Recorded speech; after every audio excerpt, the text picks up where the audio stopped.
টাকাতে কিনছি। ভারতীয় পণ্য বর্জন করি, দেশি পণ্য খয়রাতি করি। বাংলাদেশে কাপড় পরুম, ভারতের কাপড় আর বন্ধুম না। ভারতের খানা খামু না, বাংলাদেশের খানা খামু।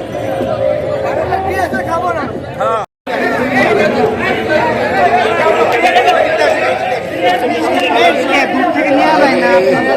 লোক এরকম করেন।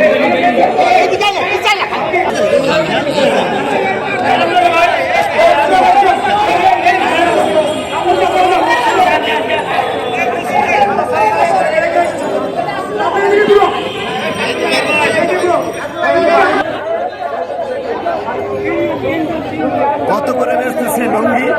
100 লুঙ্গি আর শাড়ি হলে 200, পাঞ্জাবি 200, পাঞ্জাবি 200, শাড়ি 200, লুঙ্গি 100। আপনি কি কিনেছেন?